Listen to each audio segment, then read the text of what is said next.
Welcome back. Today I'm taking a look at the brand new Nitecore TM9K Pro. Let's check it out. And this is everything the TM9K Pro comes with. And as usual, I'll give you a look at the box there. Pretty nice box it comes in. Give you a look at the back. It comes with a nylon holster with a flap that's held together by Velcro. There's a belt loop on the back, also held on by Velcro, and a D-ring. You guys know how I feel about these holsters. Not really a big fan, so let's move on. So fortunately, it does come with a split ring pocket clip that's in this bag. Also a Type-C to Type-A charging cable and a lanyard.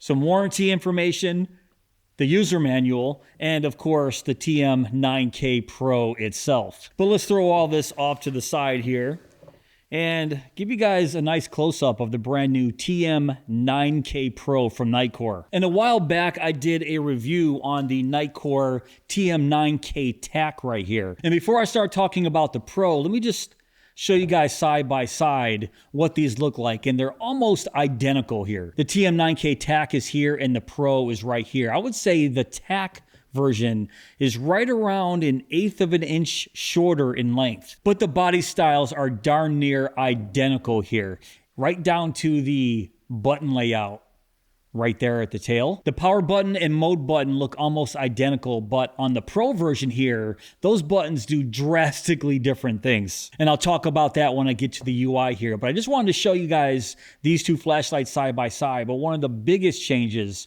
are right here, looking right down the barrel. The TM9K TAC has 9 LEDs right there, but on the TM9K Pro here, you can see it's basically 3 LEDs with 27 total cores. That's right, there's 3 UHI 40 Max LEDs, 9 cores apiece for a total of 27 cores. And let me tell you, I'm a big fan of the UHI 40 Max LED. And if you guys saw my review on the Nitecore EDC35, you should already be familiar with these LEDs because they basically use the same LEDs in the EDC35, except there's only one on that flashlight. There's 3 here. And these 3 LEDs are capable of outputting 9,900 lumens. That's right, the TM9K Pro has an output of 9,900 lumens, a maximum throwing distance of 510 meters, a max intensity of 65,400 candela, and a max runtime of 65 hours on ultra low. And just to quickly compare with the TM9K TAC,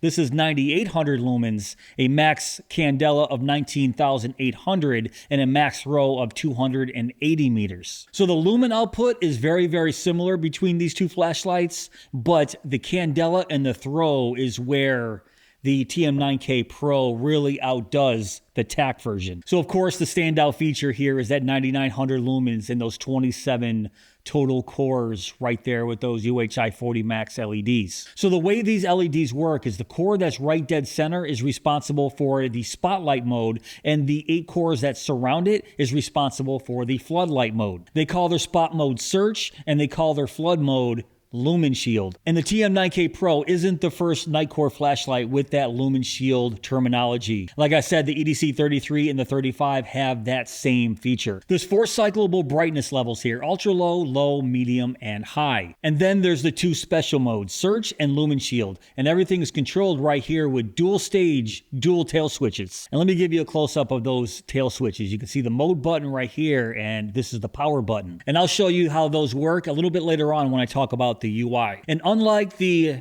TM9K TAC right here, it does not have a strobe light feature, which is really interesting considering that they are marketing this as a self-defense flashlight. I thought for sure we see a strobe feature here, but no strobe. And if I go back to the head here, you can see a little hole right there. That is a proximity sensor. So being a 9,900 lumen flashlight, it's nice to see that proximity sensor there. Even though I know a lot of you guys don't like proximity sensors because sometimes they're affected by raindrops, which I've experienced before, which kind of sucks. But some of the newer proximity sensors aren't affected by rain at all. Now regarding this one, I haven't really used it in the rain yet, so I can't really speak on that. But just so you guys know, yes, it does have a proximity sensor. So let's just say right here at the head, check out this crenellated bezel right here. So a good self-defense flashlight should have a nice crenellated striking bezel, which I'd say this is a pretty good one. Not very aggressive, but you can see that lens does sit down fairly deep in there. So I sort of like this. Just Just to compare, I'll show you the TAC version compared to the Pro. And they look to be almost identical, except on the TAC, it's more of a black finish as opposed to the silver version on the Pro. And it also has the same LED in the same exact spot as the TAC right there. It's a 3-stage battery life LED. Right now it's blue, so I'm right around 100%, but it's a 3-stage LED, so it's not extremely accurate. And it's a boot up battery life indicator, but you can see it does not go away as long as that flashlight is on. As soon as I turn it off, goes away. And the TM9K Pro does support quick charging. So there's an 18-watt quick charge USB Type-C charging port right there. The battery here will fully charge in right around 3 hours, but let's talk about this battery for a second. And I think you guys already know what I'm gonna say. This is a 5,000 milliamp hour lithium-ion battery, but of course it's built in. The same exact thing we saw on the TM9K TAC right here. And you guys, if you guys saw my review, you know what I said about that. I'm going to say the exact same thing here. It's one of my biggest things when talking about a flashlight, especially a modern flashlight, is that built-in battery. And when you have a flashlight that has a maximum output of 9,900 lumens, most likely if you're using that lumen shield mode a lot, it's going to drain this battery fairly quickly. And when that happens, even though it supports a quick charge, it's still a 3-hour waiting time here. So a built-in lithium-ion battery for me is always going to be a negative, which is so unfortunate. Why not just make this tail unscrew? I don't understand. I swear to God, I bitch about it every single time I review one of these flashlights from Nitecore. But let's move on. And I guess the last thing I want to talk about here is the quality feel of this body. And it's an aluminum body, Type 3 hard anodized finish. It feels great. And because, yes, it does have a sealed battery right here, it feels almost to be one single solid piece. Looking around it, the only thing I think I can twist off is this bezel. And yeah, so you can see the bezel will twist off, but nothing else here will twist off. Can I take out that lens? I don't think I can, but you can see you can easily just unscrew that bezel. That seems to be the only piece I can remove from the TM9K Pro. All right, let's quickly talk about the lumens in runtime here. So you have the 4 cyclable lighting modes: ultra low, low, medium, and high. They call medium mid. I'm just going to continue calling it medium.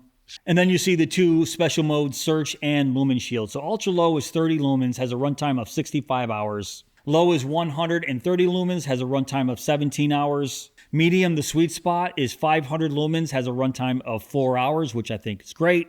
High is 2,000 lumens and has a runtime of 3 hours. And then search is 6,000 lumens, no runtime information. And lumen shield, 9,900 lumens, no runtime information. There's no runtime information because they're basically a burst mode. And from my unofficial testing, just messing around with this flashlight, you're going to get about 8 seconds in each of those modes. Let's go back to search. 6,000 lumens, and you get the maximum 510 meters of throw and 65,400 candela. And then lumen shield, which is basically their self-defense mode, 9,900 lumens, 450 meters of throw, which is decent, with 52,300 candela. And then you can see the 1 meter impact resistance and the IP rating of IP68, which is fantastic. It better be IP68 with a darn near completely sealed body. So the mode spacing here, I think is pretty decent, okay? 30 to 130 to 500 to 2000. Most of the time I like to see something in between high and the highest lumen output, which is 9,900. Maybe a high 2 somewhere around 4,500 lumens. I'm not going to complain about that because we're getting a 6,000 lumen search mode here. So I'm not going to complain too much because actually I do like this mode spacing, especially that medium at 500 lumens with 4 hours of runtime.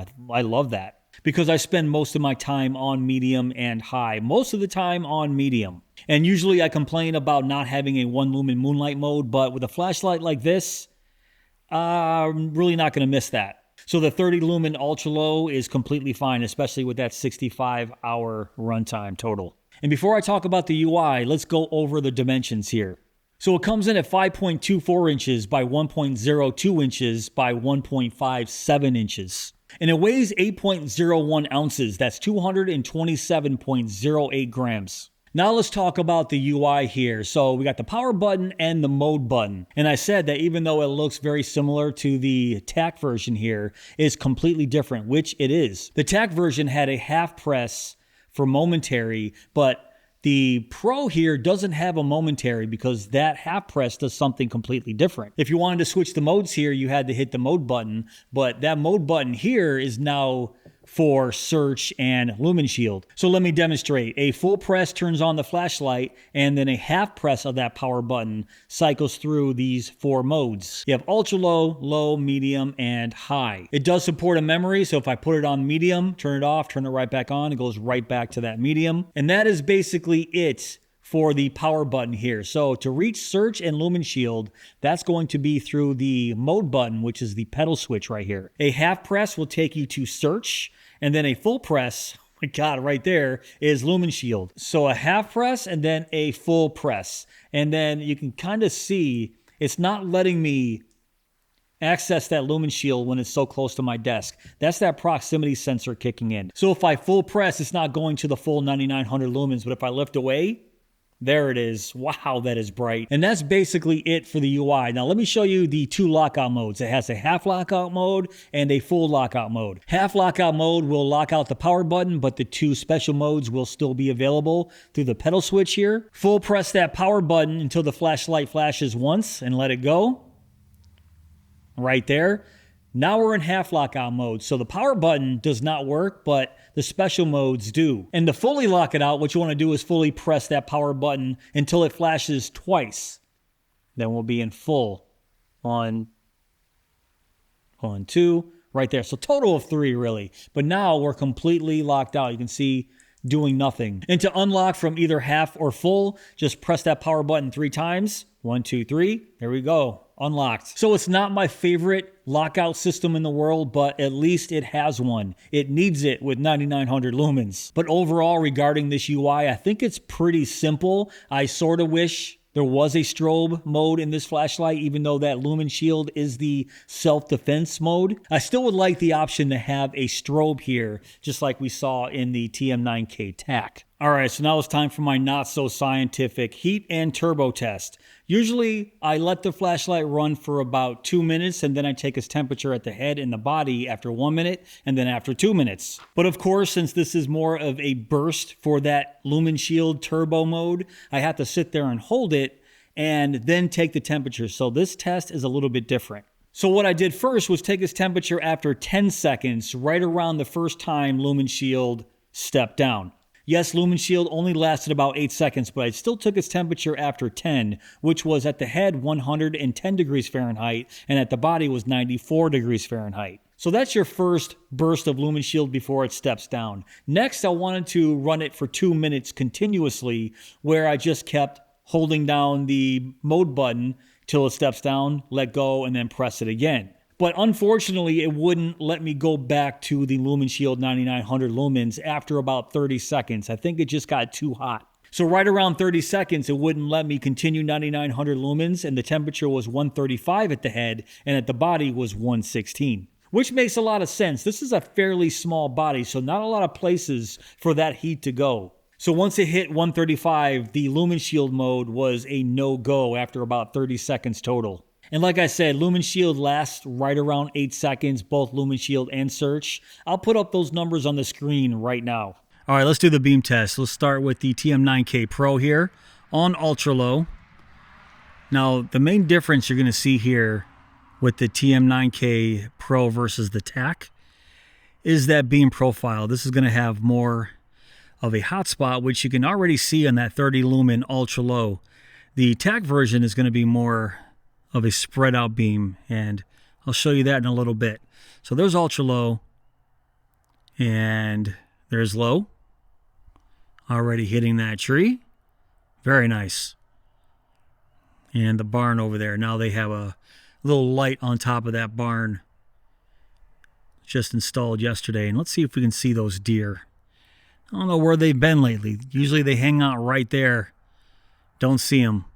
But this low is great. Really digging that. And it's a very, very wide beam profile here. You can see that. So right outside of that hotspot, you can see a pretty evenly spread spill, but it is wide. I'm just holding my flashlight completely still and panning the camera. That is really wide. So very interesting. So let's go to medium, 500 lumens. Like I said in other videos, I will put the distance up between me and that tree there and then me in the barn. But there's medium, and then there's the 2000 lumen high. That is nice. That is very nice. You can see the beam right there coming out of that flashlight.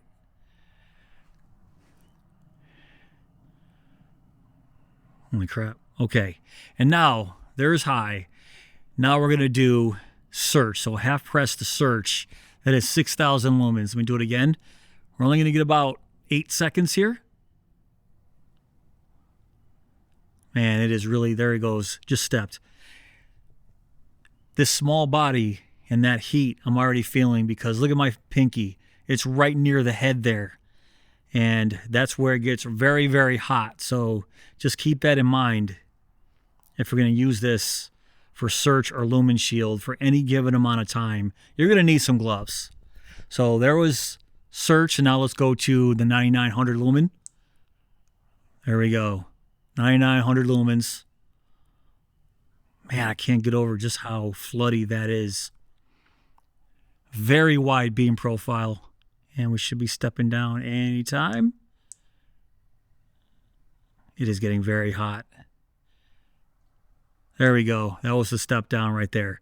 So let me go to the TM9K TAC here. And you can already tell, even on ultra low, the difference in beam profile. Let's go to low. See what I'm saying? It is a very evenly spread beam with those 9 LEDs. Medium. Like barely a hot spot at all, guys. High, 2000 lumen high. Basically, these two flashlights have almost the exact same lumen output through the cyclable modes. The only thing that's different is the search and the sorry, this one doesn't have the search and lumen shield, but the high output is 9800 lumens as opposed to 99. So ultra low, low, mid, high, and then hold it down for the 9800 lumens. Boom. That is intense. So you can see it just stepped down. You're not going to get that much more runtime with the TAC either. And then right back to the TM9K Pro. These are both insanely bright flashlights, guys. That was lumen shield, and then half press and hold for the spot. I am definitely hitting those far trees back there. That's enough for this area. Let's move on to my side yard.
All right, so the TM9K Pro has a much wider beam profile than I expected. Because of that extra candela and throw, it's going to have more of a defined hotspot, but I was pretty impressed with that nice even overspill. But that overspill just seems like it goes on forever. So I was really impressed with that. I almost forgot what the beam looked like in the TAC version as well. It's been so long since I used this. It was a while ago when I did that review. It has about the same floody beam profile, but much more evenly spread across. Barely a hotspot to be seen in the TAC version versus the fairly well-defined hotspot in the Pro. But that's where you're going to get those longer throwing distances, 510 meters of throw. So from the beam standpoint, I'm a big fan of this flashlight. Plus, I love the addition of the UHI 40 Max LEDs right here with the 27 total cores. I do like these LEDs that Nitecore has been using, but because these LEDs have the ability to do a spot and a flood within the same LED, I wish the lower brightness levels didn't have such a bright hotspot. So when I'm in ultra low or low, I wish it didn't have that intense hotspot right dead center. I wish the outer cores were activated instead of that middle core. Because when I'm using the lower lighting levels, most of the time I'm trying to see something, maybe even trying to read something at night when it's dark. I don't want that intense hotspot there. And here are my notes here. You can see what I'm talking about. This is ultra low, and that intense hotspot on ultra low, I'd rather it just be a nice evenly spread beam on ultra low and low. Maybe Nitecore, please make that adjustment with future UHI 40 or 20 max LEDs, maybe. And another negative here is I sort of wish there was a strobe function. There's no strobe. And if you're using Lumen Shield as a self-defense mode, which that's basically what they're marketing it as, I also want a strobe feature. You guys had it here in the TAC. Yes, this is the TAC version. I get it. The next negative I would say is just how hot this flashlight gets if you're using one of those special modes. Just 2 bursts of Lumen Shield right around 15 to 16 seconds will get this flashlight hot enough where you might need some gloves. And this flashlight is so small that when you're holding it, you can see my fingers are right there near the emitters. So yeah, it does get fairly hot. And the last negative I have here is, of course, that built-in battery. If you guys saw any of my other Nitecore reviews, I'm sure you're sick of me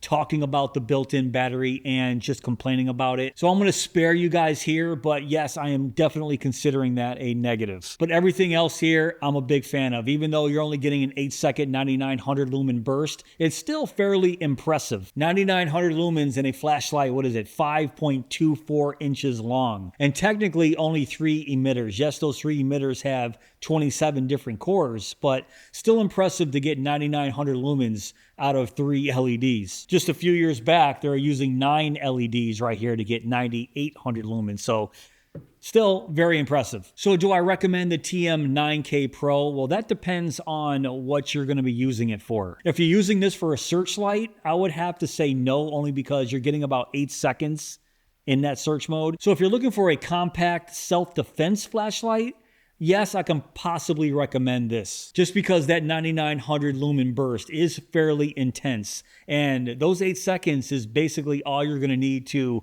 flash somebody very quickly and get the heck out of there. I'll say it again. I think flashlights are extremely underrated as a non-lethal self-defense weapon. As an everyday carry flashlight, sure. I am a big fan of the sweet spot medium at 500 lumens and that 4-hour runtime. So yeah, I guess you could carry this every day. For me, no, I think the head is just too large for me to carry this on an everyday basis. But as a self-defense flashlight, yes, I can recommend this. All right, guys, that's pretty much it for this video. What do you think of the Nitecore TM9K Pro? Now, if you want to check this out for yourself, I will put links down below in my description box, along with my review to the TM9K TAC right there. Go check that out if you haven't already. But if you did enjoy this video, please give me that thumbs up. Please subscribe.